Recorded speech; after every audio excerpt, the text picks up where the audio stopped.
나이가 든다는 건 단순히 숫자가 올라가는 일이 아닙니다. 어느 날은 내가 쓸모없는 사람처럼 느껴지고 또 어떤 날은 세상이 나를 자꾸 밀어내는 것 같고 그래서 조용히 혼잣말을 하게 돼요. 나만 이런가? 근데요.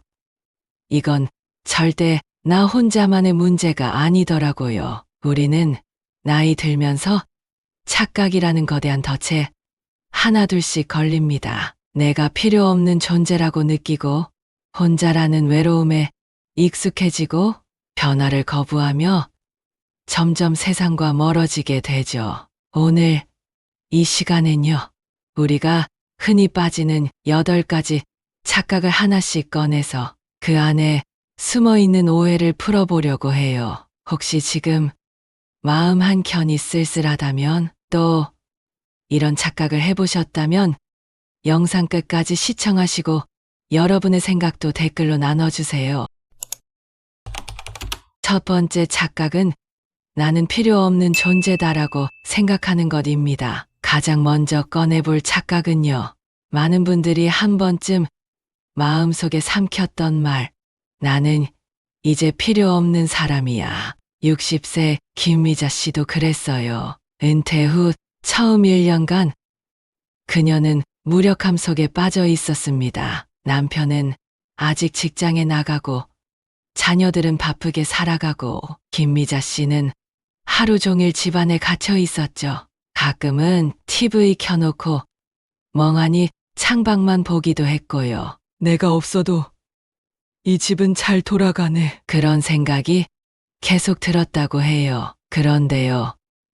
어느 날 손녀가 집에 놀러와서 그랬답니다. 할머니가 끓여준 미역국이 세상에서 제일 맛있어. 그 말에 마음 한구석이 울컥했대요. 잊고 있었던 자신만의 쓸모가 다시 떠오른 순간이었죠. 그날 이후 미자 씨는 다시 부엌에 서기 시작했고요. 자신이 할 수 있는 게 요리라는 걸 깨닫고 동네 복지관 요양센터에 봉사활동을 시작했습니다. 지금은요. 어르신들 사이에서 미자 셰프로 불립니다. 그녀는 이렇게 말했습니다. 나는 사라진 게 아니라 내 자리를 다시 찾아가고 있었던 거였어요. 필요 없다는 착각은요.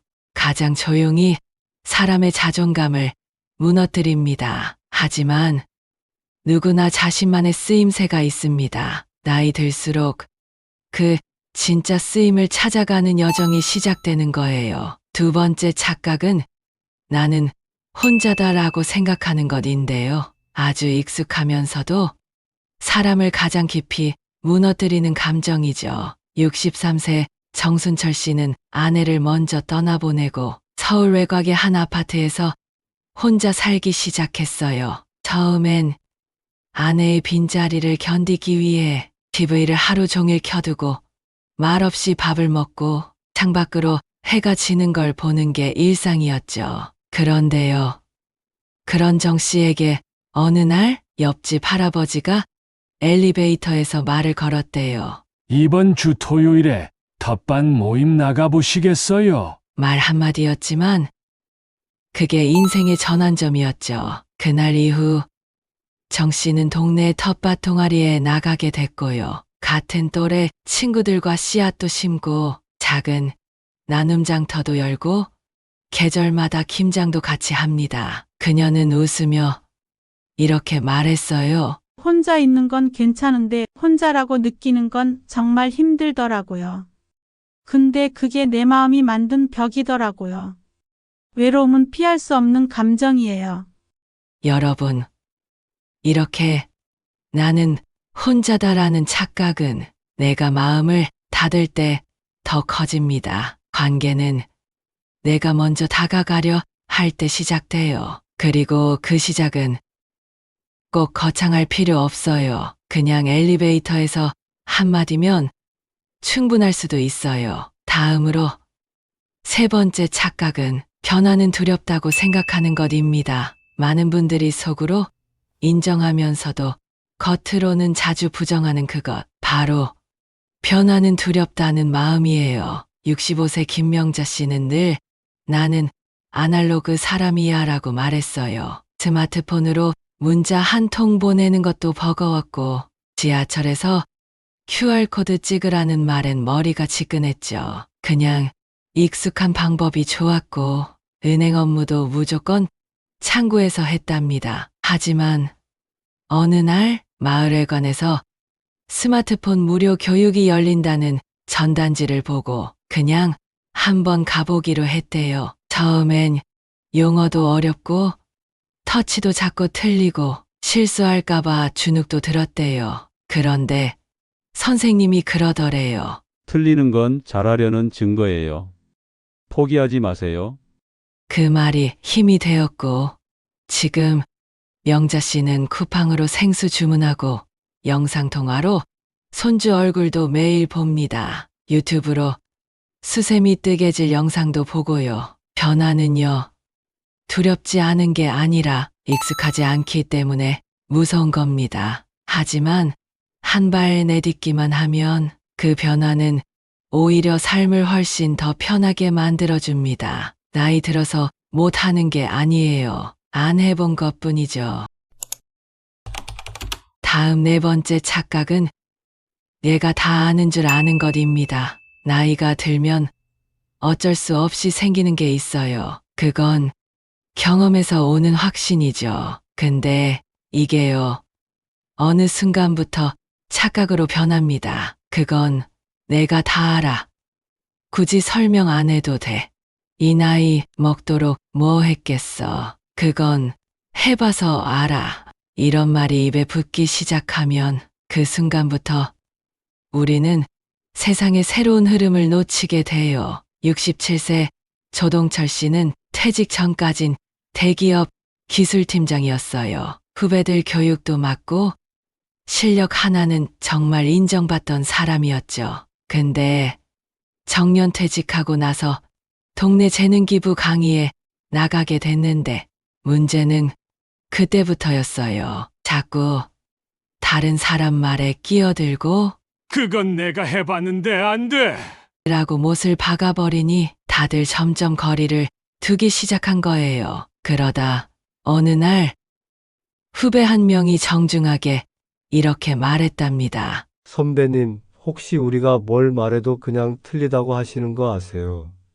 그 말 듣고 처음엔 기분이 상했지만 돌아와서 생각해보니 진짜였던 거예요. 자기도 모르게 내가 다 아는 사람처럼 굴고 있었던 거죠. 조 씨는 그날 이후 뭔가 달라졌습니다. 사람들 얘기할 땐 끝까지 듣고 모르는 게 나왔을 땐 그건 잘 모르겠네.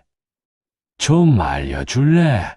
이렇게 말하는 연습을 했대요. 그랬더니 분위기가 완전히 달라졌다고 하더라고요. 사람들이 다시 다가오고 같이 이야기하고 웃고 배우는 사이가 된 거예요. 진짜 아는 사람은요, 다 안다고 말하지 않아요. 계속 배우고 계속 들으려고 하는 사람이 결국 제일 멋있는 사람입니다. 다섯 번째 착각은 내 말이 항상 옳다라고 생각하는 것입니다. 이 착각은요, 정말 무서워요. 특히 가족 사이에서는 더더욱 그렇습니다. 내가 살아보니까 그건 안 되는 거야. 엄마 말 들어. 다 이유가 있어서 하는 말이야. 우리는 그 말이 사랑이라 생각하지만 상대는 그걸 압박으로 느낄 수도 있어요. 박정숙 씨는 68세로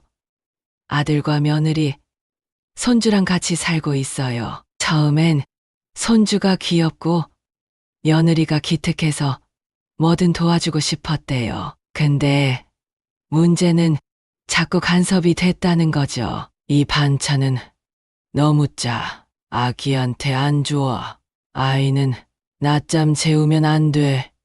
요즘 엄마들은 너무 느슨해. 그런 말들이 쌓이고 쌓이다 보니까 며느리는 웃던 얼굴이 점점 굳고 말도 짧아지고 피하는 게 보이더래요. 그러다 하루는 손주가 정숙 씨한테 이렇게 말했대요. 할머니, 엄마가 할머니 오면 자꾸 눈물 나. 그 한마디에 머리를 맞은 듯 충격을 받았다고 해요. 내가 사랑으로 했던 말들이 누군가에겐 짐이었구나. 그걸 그제서야 느낀 거죠. 그 후론 바꿨대요. 나는 이렇게 했었는데 너는 어떻게 생각하니? 이건 내 생각이니까 내가 결정해. 말투를 이렇게 바꾸고 나니 며느리도 웃고 집안 분위기도 훨씬 부드러워졌답니다. 정숙 씨는 그 일을 겪은 후에 이렇게 말했습니다. 내 말이 옳은 게 중요한 게 아니더라고요. 상대방이 어떻게 느끼는지가 더 중요하더라고요. 때론 내가 옳아도 잠깐 멈추고 들어주는 게 사람 사이에 진짜 지혜일지도 몰라요. 다음 6번째 착각은 요즘 젊은이들은 예의가 없다고 생각하는 것인데요. 이 착각 아마 많은 분들이 한 번쯤 해보셨을 거예요. 요즘 애들은 인사도 안 해. 말하는 게 싸가지가 없어. 눈도 안 마주치고 대답도 건성으로 하고. 근데요, 이거 정말 예의가 없는 걸까요? 아니면 표현 방식이 달라진 걸까요? 66세 이성자 씨는 퇴직 후에 지역 봉사활동 모임에 들어가게 됐어요. 거기서 20대, 30대 젊은 친구들과 같이 활동하게 됐는데 처음엔 너무 속상했대요. 애들이 도와주지도 않고 말도 없고 이건 진짜 예의가 없는 거 아닌가? 이런 생각이 점점 커졌죠. 그러다 어느 날 한 청년이 성자 씨에게 조심스럽게 말했대요. 혹시 제가 뭐 잘못했는지 말씀해 주실 수 있을까요? 그 말의 순간 말문이 막혔답니다. 알고 보니 그 청년은 성자 씨 눈치를 살피면서 조금이라도 불편하지 않게 하려고 말도 조심하고 거리도 두었던 거예요. 그날 이후 성자 씨는 완전히 생각이 바뀌었어요. 예의라는 건 시대마다 조금씩 달라지는 거더라고요. 요즘 젊은 세대는 덜 말하고 더 눈치 보고 거리를 두는 게 예인 시대에 살고 있어요. 그래서 이제는 내 기준으로 판단하지 말자. 틀린 게 아니라 그냥 다른 거다. 이렇게 마음을 바꾸고 나니까 젊은 친구들이 훨씬 가깝게 느껴졌대요. 우리가 먼저 틀에 박힌 생각을 내려놓으면 세대 간의 벽도 서로의 오해도 놀라울 만큼 쉽게 사라집니다. 7번째 착각은 몸이 예전 같지 않다고 생각하는 것입니다. 나이가 들면 몸이 예전 같지 않다는 건 너무 당연한 일이죠. 관절이 뻐근하고 기억력도 예전만 못하고 갑자기 이유 없이 피곤하고 이런 변화들이 올 때마다 우리는 이렇게 생각해요. 아, 이제 진짜 늙었구나. 근데요, 여기서 문제가 생깁니다. 그걸 노화로 받아들이는 게 아니라 포기로 해석하는 거예요. 61세 김광남 씨는 예전엔 등산 마니아였어요. 매주 토요일마다 친구들이랑 산을 탔고 일요일엔 동네 뒷산이라도 꼭 한 번씩 오르던 분이었죠. 그런데 허리 디스크가 오면서 한 번 크게 주저앉고 나니까 그 이후론 아예 운동을 끊어버렸대요. 이젠 뭐 나이가 있는데 쉬는 게 낫겠지? 그렇게 한 달, 2달, 시간이 지나면서 몸은 더 굳고 체력은 눈에 띄게 떨어졌대요. 그런데 어느 날 친구가 그러더랍니다. 너 이제 안 나오면 우리보다 더 빨리 늙는다. 그 말이 뼈에 박혔대요. 그래서 광남 씨는 무리하지 않는 선에서 동네 공원 산책부터 다시 시작했어요. 처음엔 5분도 숨이 찼는데 지금은 하루에 1만 보 넘게 걷고 심지어 요가 교실도 다니고 있어요. 몸이 예전 같지 않다는 건 모두가 겪는 변화예요. 근데 거기서 멈추느냐? 거기서 다시 시작하느냐는 내가 선택하는 문제입니다.